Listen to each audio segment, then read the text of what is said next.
तो गाइस मैं हूं तो और आप देख रहे हैं रेसलिंग फैंस नेटवर्क। तो भाई डब्ल्यूडब्ल्यू वालों ने निक एल्डिस एंड गंथर का मैच बिल्कुल अनाउंस कर दिया है समरस्लैम 2026 के लिए। डब्ल्यूडब्ल्यू समरस्लैम 2026 में दोनों कंपीट करने वाले हैं। एंड मैं तो बोला ही था भाई कि ये वाला मैच तो आप बिल्कुल लॉक मानो। बैकस्टेज इस चीज़ को डिस्कस किया गया था एंड काफ़ी टाइम हो गया निक एल्डिस को डब्ल्यूडब्ल्यू में आए हुए, लेकिन इन्होंने प्रॉपरली रसल किया नहीं, प्रॉपरली क्या किया ही नहीं अभी तक। एक्चुअली तो ये मैग्नस थे भाई, ये फेमस तो मैग्नस वाले नाम से थे।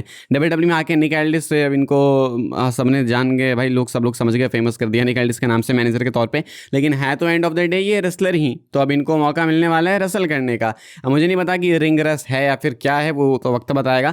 फिलहाल समरस्लैम के लिए मैच कंफर्म हो चुका है निक एल्डिस एंड गंथर का, and they will compete in the biggest party of the summer भाई। सो लेट्स सी कौन जीतता है। यहाँ पे ना बहुत कुछ दांव पे है। तुम निक एल्डिस को पहला मैच नहीं हरा सकते भाई, डब्ल्यूडब्ल्यू का पहला मैच इनका।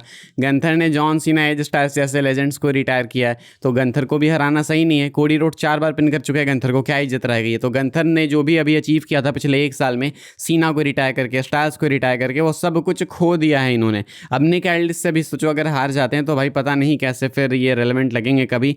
अजीब सी ही कहानी है इनकी। आप बताना आप किसको जीतते हुए देखना चाहते हो। फिलहाल ये मैच बिल्कुल लॉक हो चुका है। एंड बाकी अगर मैच की बात रही तो इसके अलावा कितने मैचेस कंफर्म है समरस्लैम के लिए वो मैं आपको बता देता हूँ। 2 और 3 अगस्त को समरस्लैम होने वाला है। एंड यहाँ के लिए अभी बिल्कुल ऑफिशियली तो भाई 8 मैचेस कंफर्म्ड है। डब्ल्यूडब्ल्यू ने कंफर्म किया है कि undisputed championship on the line होने वाली है। CM Punk and Cody Rhodes के मैच में सीएम पंक डिफेंड करने वाले हैं टाइटल को अगेंस्ट कोडी रोड्स। हर मैच के साथ में भाई मैं अपने थॉट्स भी देते जाऊंगा। मुझे लगता है कि इस मैच को भी सख्त बिल्ड की नीड है, बहुत ज़्यादा बिल्ड की नीड है। अभी ये फ्रेंड ही चल रहा है इन दोनों का, अब धीरे धीरे कहानी बदलते हुए दिख रही है। तो सीएम पंक कोडी को अच्छे खासे बिल्ड की नीड है, तभी जाके कुछ वो प्रॉपर हाइप बनेगी। वर्ल्ड हैवीवेट चैंपियनशिप मैच है Roman Reigns and Seth Rollins का, एंड ये मैच ऑन पेपर बहुत अच्छा साउंड करता है, लेकिन इसको भी बिल्ड की नीड है, बहुत ज़्यादा सख्त बिल्ड की नीड है भाई। क्योंकि अभी तक वही पीछे की कहानियाँ रिपीट हुई है कि रोमन मुझे बीट नहीं कर सकता, ये वो कुछ नया होना चाहिए। एंड अभी तो सैटरडे नाइट्स मेन इवेंट में पता नहीं क्यों उन्होंने सेलिब्रिटीज इन्वॉल्व कर दिए, वो तो करना ही नहीं चाहिए था। तो आई होप कि वो गलती ना हो वापस से भाई, रिपीट एंड बिल्ड हो ढंग से। ये दोनों वर्ल्ड टाइटल मैचेस ढंग से बिल्ड होने चाहिए, बिकॉज मोस्ट लाइकली यही दोनों अपने मेन इवेंट्स है। Night 1 most likely punk and Cody, night 2 most likely Roman and Seth. इसके बाद hello in a cell match है लेस्टर एंड नोवा फेमी का।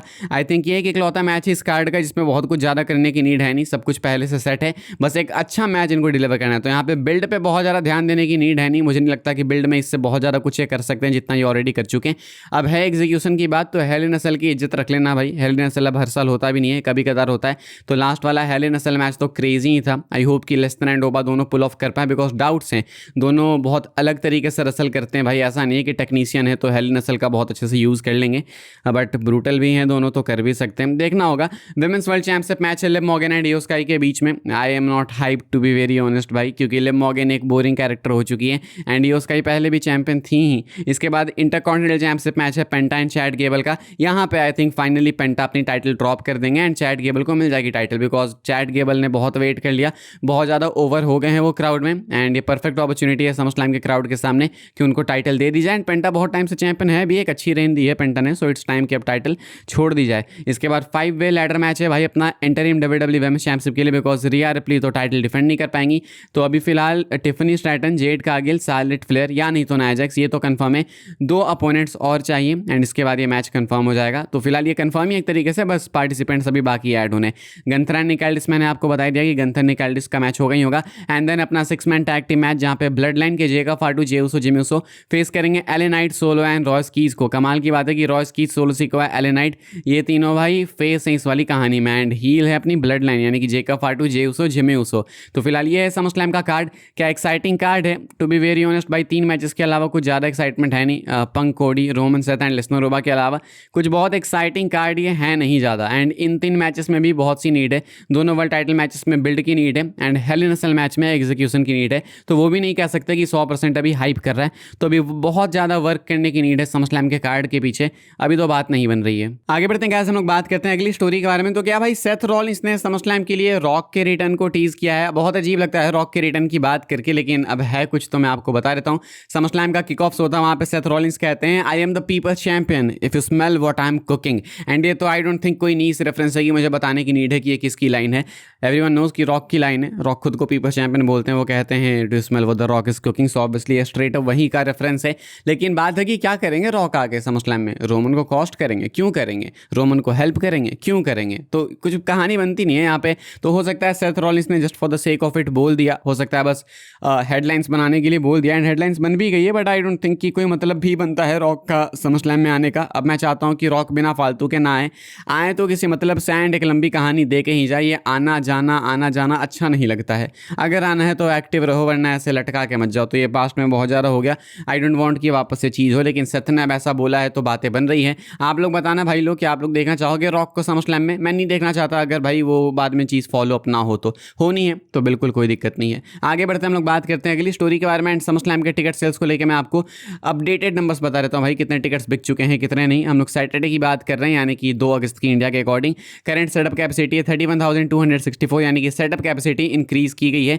एंड अब एक्चुअली में नंबर्स जो हैं वो मूव होने लगे हैं, हो चुके हैं डिस्ट्रीब्यूट भाई 27,275 टिकट। पिछले 4 दिनों में 4,495 टिकट्स बिके हैं। इन्होंने एक्चुअली डिस्काउंट डाल दिया था, $25 से अब टिकट चालू कर दिए थे, तो इसलिए होना था। एंड अगर नाइट 2 की बात करें तो वही 31,425 की कैपेसिटी यहाँ पे है, थोड़ी सी नाइट 1 से ज़्यादा। एंड यहाँ पे हो चुके हैं डिस्ट्रीब्यूट टिकट्स 26,811। 4 दिन में यहाँ पे भी 4,447 टिकट्स बिके हैं, यानी कि क्लोज है ये नाइट 1 से। तो ठीक है, आई थिंक अब समरस्लैम के टिकट ठीक मूव होने लगे। अगर 40,000 तक भी पहुंच जाते हैं तो वो एक रिस्पेक्टफुल नंबर होता है यार। लाइक 40,000 तो समरस्लैम जैसे इवेंट में अटेंडेंस होनी ही चाहिए। इतना भी नहीं हो रहा तब तो बहुत दिक्कत की बात है। सो आई होप कि उतना तो पहुंच ही जाए। बाकी हम लोग बात करते हैं अगली स्टोरी के बारे में, जो कि अपनी आखिरी स्टोरी है, एंड ये है मंडे नाइट रॉ को लेके। मंडे नाइट रॉ की प्रीव्यू में आपको बता देता हूँ भाई, कल होने वाला ब्रांड न्यू एपिसोड। एंड यहाँ के लिए कंफर्म है कि सेथ रॉलिंस शो को ओपन करने वाले हैं। लेट्स सी भाई सेथ क्या कहते हैं क्या नहीं।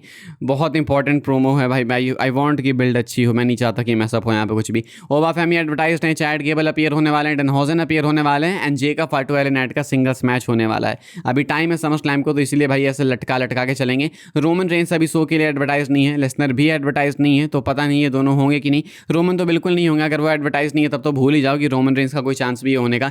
तो कल का शो एक फिलर शो हो सकता है, ये नहीं बोलूँगा कि बहुत एक्साइटिंग साउंड कर रहा है, बट आई गेस WWE के हाथ में है। अगर एक्साइटिंग चाहे तो बना सकते हैं, मौका है करने का, समय है करने का, नहीं तो फिर बहुत ज़्यादा लेट हो जाएगा। तो फिलहाल ये कुछ कंफर्म है भाई मंडे नाइट रॉ के लिए, एंड जो भी होगा रॉ में कल मैं आपको रॉ के बाद बता ही दूंगा, ऑब्वियस सी बात है। फिलहाल इस वाली वीडियो के लिए सारी अपडेट्स थी। बाय द वे कल WWE अनरियल सीजन 3 भी प्रीमियर होने वाला है नेटफ्लिक्स पे, तो देखते हैं वहाँ पे क्या कुछ दिखाया जाता है। जो की पॉइंट्स होंगे वो मैं आपको बता दूंगा वीडियो में। अभी के लिए इतना ही था। वीडियो को लाइक कीजिएगा भाई लोग, शेयर कीजिएगा एंड सब्सक्राइब कीजिएगा चैनल को, ताकि आने वाले टाइम के अंदर आपको और भी सी WWE के अपडेट्स वगैरह सबसे पहले देखने को जानने को मिलते रहे। फॉलो कर सकते हैं आप लोग मुझे इंस्टाग्राम एंड ट्विटर लिंक आपको मिलेगा डिस्क्रिप्शन में। ज्वाइन कर सकते हैं व्हाट्सएप चैनल को, उसके भी लिंक है डिस्क्रिप्शन में। मिलूंगा मैं आपसे अगली वीडियो में जल्दी ही, तब तक के लिए goodbye, thanks for watching.